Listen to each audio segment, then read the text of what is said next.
Welcome back to the Professor's Lab. I'm Professor V, and this is round one of our league tournament that happened at Die Hard Games on September 11th, 2025. If you didn't know, Die Hard League happens every Thursday, featuring casual and tournament play at whatever format everyone wants. September League Challenge, September 25th at 6 p.m., and League Cup, Saturday, September 27th at 12 p.m. all Central Time, all at Die Hard Games. Go see more info in this video's description and check out Pokemon's event locator for premiere and other events at the shop, such as League Challenges, League Cups, pre-releases, and more. Please hit that like button right quick, subscribe to this channel, ring the bell for notifications, say what you need to say in the comments, and all that other good free stuff. But anyways, let's research this game. On the left, we've got Charizard. On the right, EVs, Evolutions, Flareon, etc. Charmander versus Fan Rotom. Currently, it looks like our player on the right is going first, putting a Hoot Hoot on the bench, preparing it for further evolutions and abilities, attaching an energy to the active Fan Rotom, and then using its Fan Call ability, which says once during your first turn, you may search your deck for up to 3 colorless Pokemon with 100 HP or less. Put them into your hand. Can only be used on your first turn, but very powerful here as it can find more Hoot Hoot and even its evolution Noctowl for a future. So another Hoot Hoot will be found and put onto the bench, as well as that EV, and a Noctowl will be added to the hand as a third colorless Pokemon from Fan Call, and then passing things over to our player on the left, who starts out with a holographic league stamped Buddy Buddy Poffin. That item card allows that player to search their deck for up to 2 basic Pokemon with 70 HP or less to put onto the bench.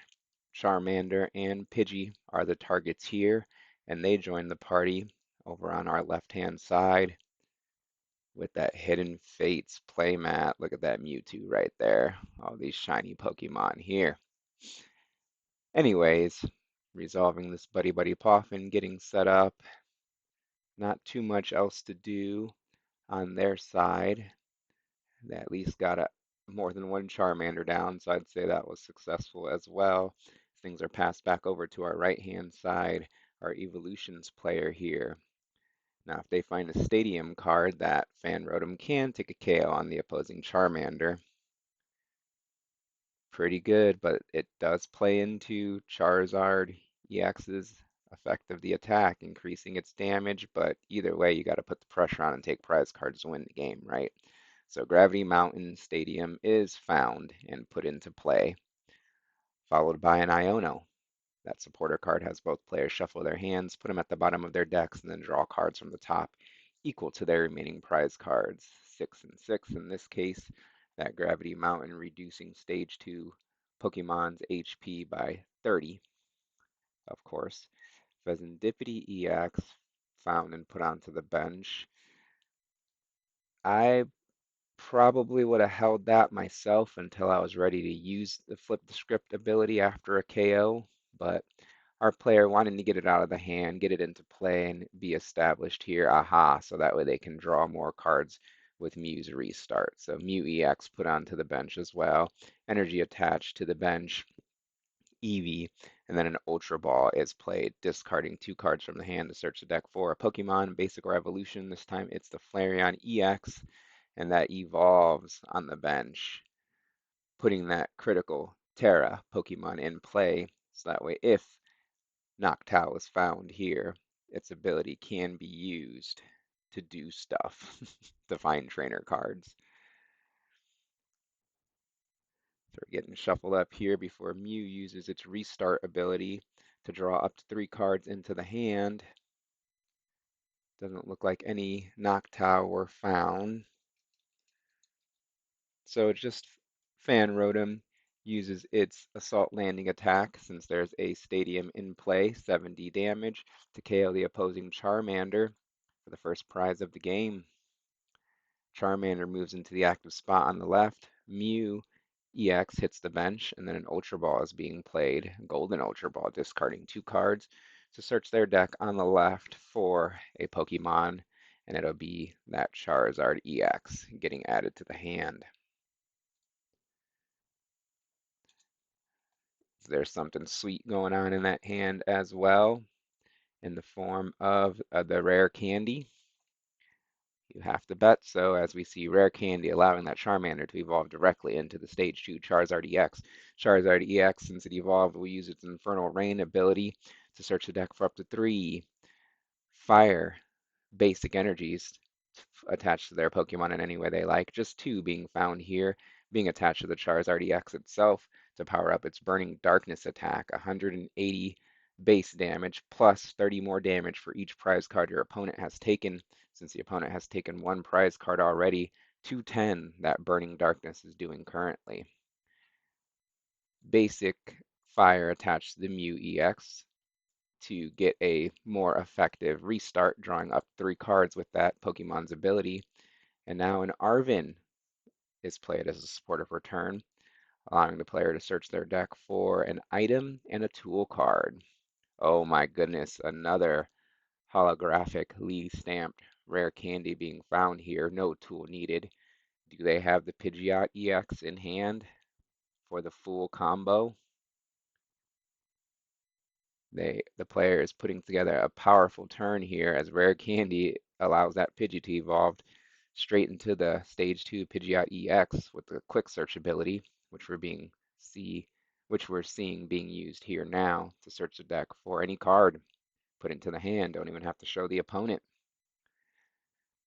So what could they be looking for? Another Buddy Buddy Poffin might be good to find some more Charmander, some more basics for the future. But it looks like, oh, our player went and grabbed that pink ace spec card. Power plays here in the form of a prime catcher. That item card has or allows you to choose one of your opponent's bench Pokemon to move into the active spot, and then you do the same over on your side. So that Pheasantipity EX wisely targeted here, being punished for being put into play proactively. So Pheasantipity in the active spot, and then the Free Retreater Pidgeot or the Free Retreater Mew EX moved into the active spot. Either way, just to retreat back into that Charizard EX. It uses its Burning Darkness for 210 to KO the opposing Pheasantipity EX for 2 prize cards, jumping ahead in the prize race. The player on the left is. Now our player on the right choosing a new Pokemon to promote, going to promote that Fan Rotom and then start their turn. How can they respond? Going to be very hard to one-shot this Charizard EX, even with the Gravity Mountain damage reduction. It's at 300 HP, and Flareon EX tops out at 280. So I'm going to play a Nest Ball, search the deck for a basic Pokemon. The Eevee EX, Big Eevee, is found and established here for the future. You already got a 2 prize liability out in the form of Mew EX, so no big punish in establishing this EVEX. Next is Terra Orb that allows the player to search their deck for a Terra Pokemon to put into the hand, and it'll be that Leafeon EX. Oh, is that the response needed for this Grass Week Charizard EX? Now, of course, the EVX can't evolve since it was just put into play this turn, so just going to have to proactively grab the Leafeon EX, kind of reveal that knowledge to the Charizard player that a weakness counter is in hand, that you got to do what you got to do and get moving to try to put yourself in a prime position to take this round 1 down. As an air balloon is attached to the bench, Hoot Hoot, reducing its retreat cost by 2, and then just a big poke with the Fan Rotom attack. Assault Landing with that stadium in play, 70 damage to the opposing Charizard EX. Now it is in range for a Flareon EX Carnelian attack. But let's see what our Charizard player has to say about that as they start their turn using a quick search from that Pidgeot EX to search the deck for any card, put it into their hand. All my money is on the boss. A boss's orders to simply take two more prize cards this turn, and then just hope the opponent doesn't have the KO on the Charizard, because again, they could grab more Charmander or ways to find Charmander here. But let's see. That boss is flashed and brings up the EVEX. As they saw that grass type Leafeon is in hand, that Eevee can turn into something that's can attack my Charizard EX for weakness. So let's take it out and pray you can't one-shot this Charizard EX with that, or clean up the KO on this Charizard EX with that Flareon EX. So two more prize cards for our Charizard player. Fan Rotom flies into the active spot on the right, and play resumes over there. Let's see what our Evolutions player can do. First, they play another Nest Ball, searching the deck for another basic Pokemon. Probably looking for another Eevee to try their best to be resilient in this game that they are currently behind in terms of the prize race. If they can take out this Charizard EX, it's looking really good for them. So Hoot Hoot found with the Nest Ball. So now they just need a Grass or Lightning Energy and a Crispin. Excuse me, they just need a Crispin or a Grass or Lightning Energy and the Crystal.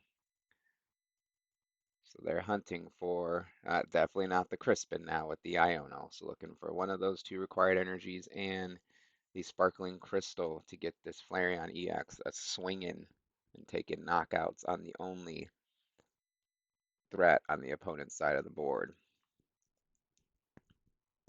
If they can do that, then they can potentially claw their way back into this round one.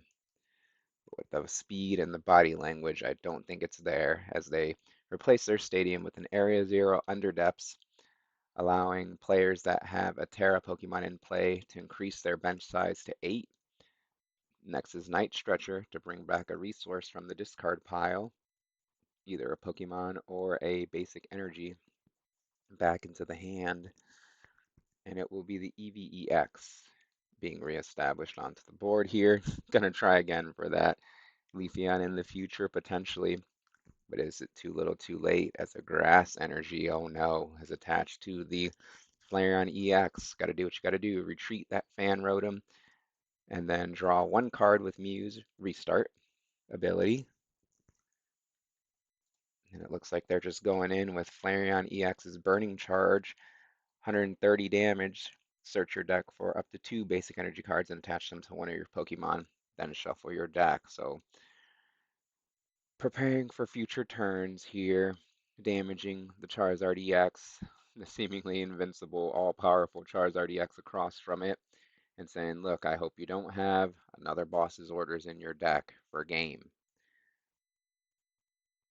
So our player on the left draws for turn, plays a Nest Ball, so that way they can search their deck. We're looking for a boss's orders, and I think I saw one already. Maybe two. So our player is just most likely inventorying their deck right here for quote free with this Nest Ball, grabbing a Blood Moon or Ursaluna EX and putting it onto the bench. Just going through the motions here with 2 cards in hand, seeing if they could top deck a boss's orders, probably, with that Mew restart ability.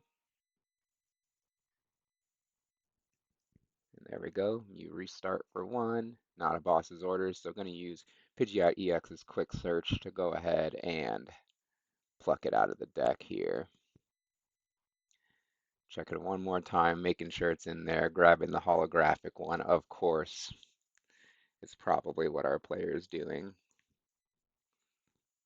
Just going through the motions here, trying not to mess things up. Boss's orders bring up the Mew EX into the active spot. Charizard EX then will attack with Burning Darkness for the KO and the last 2 prize cards of the game. What do you think of this video and the commentary? Was there anything else our players could have done differently? Please leave feedback in the comments. Like this video, subscribe to this channel. Thank you for watching. Thank you to our players for letting their game be captured so we can all learn and enjoy. And I'll see you next time in the Professor's Lab.